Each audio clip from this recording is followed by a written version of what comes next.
Continuing with the Prelude, we're going to take a look at part 2 now. Up to this point, Wordsworth has described nourishment that came unsought. And so part 2 is concerned with the way in which nature becomes something to be sought out for its own sake and not just as a backdrop for childish games and sports, for example. The beginning of part 2 depicts youth as an idealized state with affinities to nature and opposed to the pride of virtue and intellect in line 17.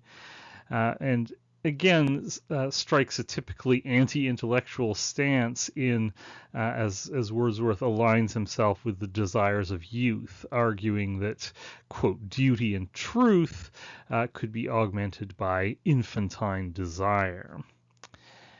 So, like the rustics in the preface to Lyrical Ballads, Wordsworth makes claims for the status of youth as being necessarily linked to nature, which again is a connection that we may find useful, but also potentially problematic on some levels as well. Significantly, at this point, Wordsworth claims a significant gap between his adult self and his former childish self. Even as the past lives intensely inside him, he also retains this feeling of distance from it. Hence his characterization of himself as containing two consciousnesses, which very much recalls our discussion of Tintern Abbey. Thus, book 2 comes to focus on how he comes to love nature for its own sake, as he says. The incident of the boys rowing, showing how competitive they are within nature, but also humble, that at the end of the race, everybody is simply happy and enjoying themselves in the natural context. He says he learned a quiet independence of the heart. And for this reason, he seems careful to include the domestic and communal scenes in the poem that suggest that nature is not simply an isolating force, not just about solitude, but in fact is a bonding force.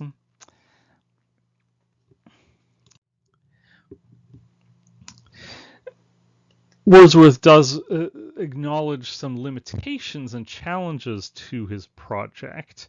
After the rowing incident that I mentioned, he expresses the concern that he has been taught to feel perhaps too much the self-sufficing power of solitude. This kind of invites a slight revision of the ideas that he's presented thus far, perhaps too much.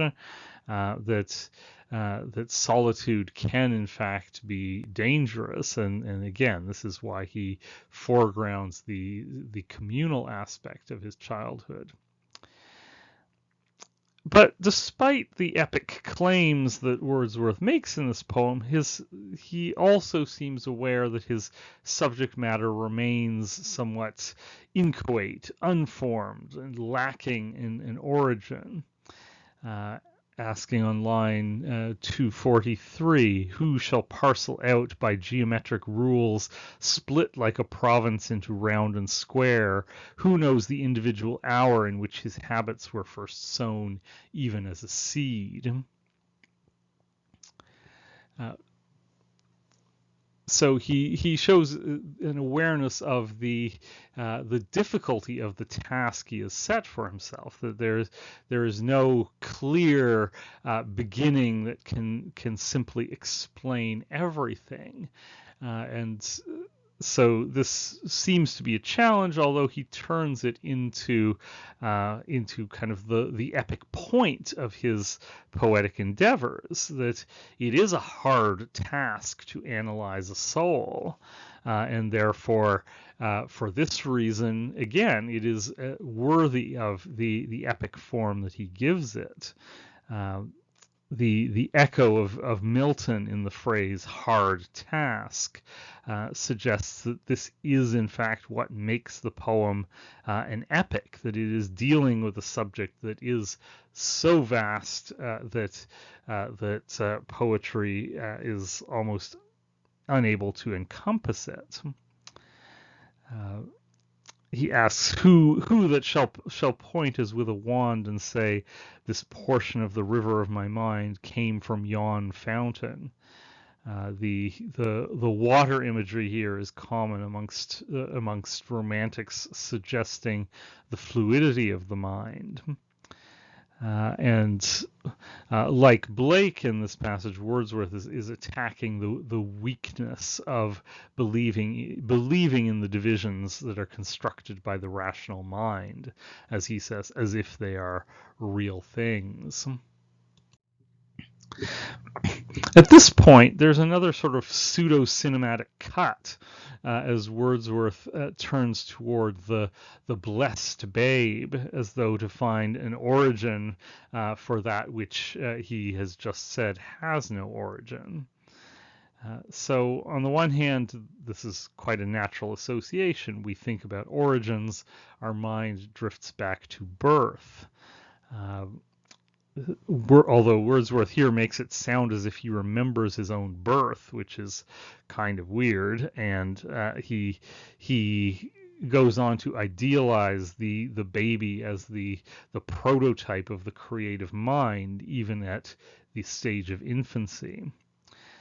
For example, he talks about holding mute dialogues with my mother's heart, as though the mother-child relation were to be seen as a kind of reciprocal one rather than a one-way nurturing.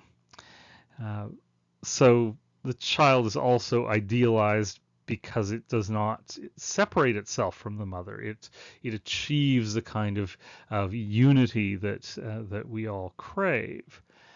But at the same time, the child is also the prototype for the poet, creator and receiver both, emphasizing the features of the poet that we've seen in lyrical ballads, that the wise passivity combined with the active creativity. And therefore, it is what he calls the first poetic spirit of our human life. He depicts the baby as drinking in the feelings of his mother's eye. The child thus receives not only nourishment from the mother, but an originary sense of unity with another being.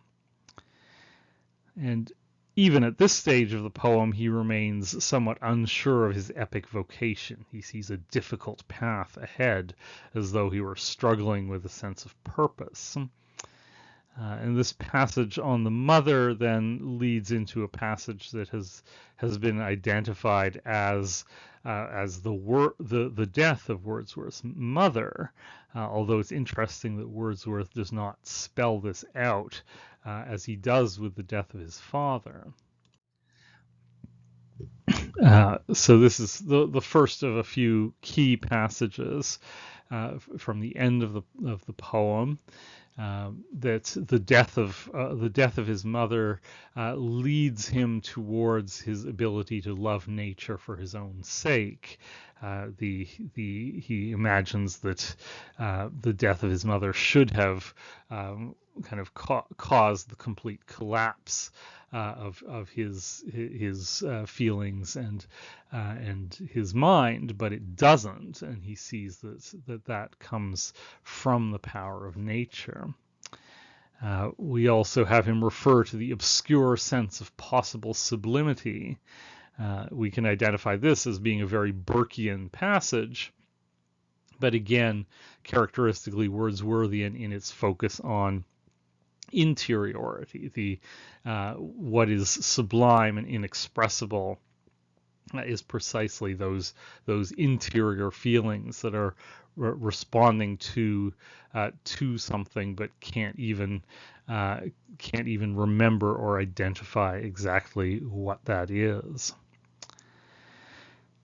And finally, the passage that begins, "If this be error," which again is a characteristically Wordsworthian consideration that he may be wrong, but always followed by a retrenchment of his original belief. The poem then ends with an address directed towards Coleridge. So again, we have this intensely personal poem that's directed towards one particular reader. And Wordsworth only showed the poem to close friends throughout his life, implying that it was something he was reluctant to share with others. And yet, it's worth noting that it still depends on a certain degree of sociality.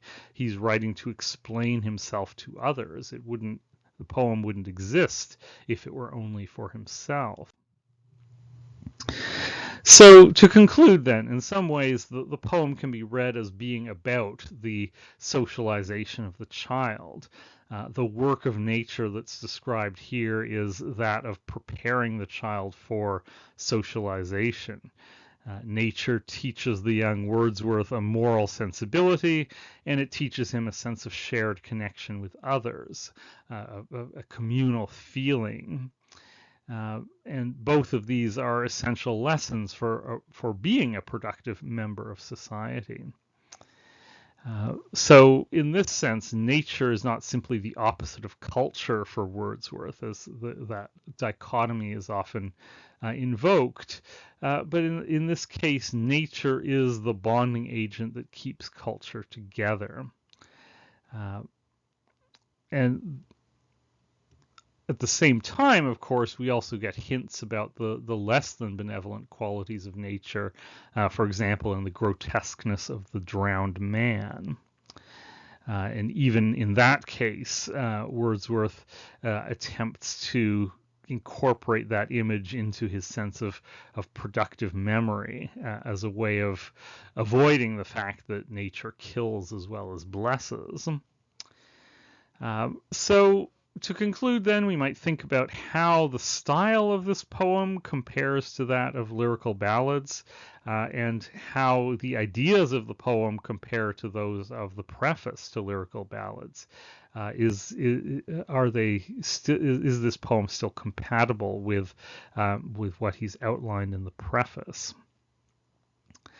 And we might also start to ask whether the version of growth that Wordsworth posits in this poem is specific to himself, to the poet in general, or is it a sufficiently all-encompassing model for humanity as a whole?